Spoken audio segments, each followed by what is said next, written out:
ನಮಸ್ಕಾರ ವೀಕ್ಷಕರೇ, ಟಾಪ್ 10 ನ್ಯೂಸ್ಗೆ ಸ್ವಾಗತ. ನಾನು ಜಾನು ಕೋಕ್ರೆ. ಬಜೆಟ್ ಎಫೆಕ್ಟ್, ಗೋಲ್ಡ್ ಪ್ರಿಯರಿಗೆ ಬಂಪರ್ ಲಾಟರಿ, ಚಿನ್ನ ಬೆಳ್ಳಿ ದರದಲ್ಲಿ ಭಾರಿ ಕುಸಿತ. ರೈಲು ಪ್ರಯಾಣಿಕರಿಗೆ ಮತ್ತೊಂದು ಗುಡ್ ನ್ಯೂಸ್. ಶತಾಬ್ದಿ ದುರಂತ ಎಕ್ಸ್ಪ್ರೆಸ್ ರೈಲುಗಳು ವಿಳಂಬವಾದರೆ ರೈಲ್ವೆ ಇಲಾಖೆಯು ಪ್ರಯಾಣಿಕರಿಗೆ ಉಚಿತವಾಗಿ ಉಪಹಾರ. ಬಜೆಟ್ ಬೆನ್ನಲ್ಲೇ ಬೆಂಗಳೂರಿಗರಿಗೆ ಮತ್ತೊಂದು ಗುಡ್ ನ್ಯೂಸ್. ಉಪನಗರ ರೈಲು ಯೋಜನೆಗೆ 500 ಕೋಟಿ ಅನುದಾನ. ಉದ್ಯೋಗ ನಿರೀಕ್ಷಿತರಿಗೆ ಸಿಹಿ ಸುದ್ದಿ. ರೈಲ್ವೆ ಇಲಾಖೆಯಲ್ಲಿ 22,000 ಹುದ್ದೆಗಳಿಗೆ ನೇಮಕಾತಿ. ಮಾರ್ಚ್ 2ರಿಂದ ಅರ್ಜಿ ಸಲ್ಲಿಕೆ ಆರಂಭ. 12 ವರ್ಷಗಳ ಬಳಿಕ ಕರ್ನಾಟಕ ಬುಲ್ಡೋಸರ್ಸ್ ತಂಡಕ್ಕೆ ಚಾಂಪಿಯನ್ ಪಟ್ಟ. ರೋಹಿತ್ ಶರ್ಮಾ ಶೈಲಿಯಲ್ಲಿ ಹೆಜ್ಜೆ ಹಾಕಿದ ಕಿಚ್ಚ ಸುದೀಪ್. ಇನ್ನೊಂದು ತಿಂಗಳಿನಲ್ಲಿ ಜಾತಿ ಗಣತಿ ವರದಿ ಬಿಡುಗಡೆ. ಸಿಎಂ ಸಿದ್ದರಾಮಯ್ಯ ಘೋಷಣೆ. ಕರ್ನಾಟಕ ಮತ್ತು ತಮಿಳುನಾಡು ನಡುವಿನ ಅಂತಾರಾಜ್ಯ ಪೆನ್ನಾರ್ ನದಿ ನೀರು ಹಂಚಿಕೆ ವಿವಾದ ಇತ್ಯರ್ಥಕ್ಕಾಗಿ ನ್ಯಾಯಮಂಡಳಿ ರಚಿಸುವ ಕುರಿತು ಕೇಂದ್ರ ಸರ್ಕಾರ ಅಧಿಸೂಚನೆ ನೀಡಿದ ಸುಪ್ರೀಂ ಕೋರ್ಟ್. ವಸತಿ ಯೋಜನೆಯಲ್ಲಿ ಅಕ್ರಮ. ಬಾಂಗ್ಲಾ ಮಾಜಿ ಪ್ರಧಾನಿ ಶೇಖ್ ಹಸೀನಾಗೆ 10 ವರ್ಷ ಜೈಲು. ಫೆಬ್ರವರಿ 6ಕ್ಕೆ ರಕ್ಕಸಪುರದ ಚಿತ್ರ ಬಿಡುಗಡೆ. ಖಡಕ್ ಪೊಲೀಸ್ ಆಫೀಸರ್ ಆಗಿ ಅಬ್ಬರಿಸಲಿರುವ ರಾಜ್ಬಿ ಶೆಟ್ಟಿ.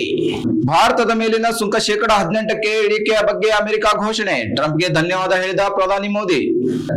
ಇದಾಗಿತ್ತು ಈ ಹೊತ್ತಿನ ಟಾಪ್ 10 ಸುದ್ದಿಗಳು. ಇದೇ ರೀತಿಯ ಟಾಪ್ 10 ಸುದ್ದಿಗಳಿಗಾಗಿ ನೋಡ್ತಾ ಇರಿ doctor Vijay Sankeshwar media school Yellapur.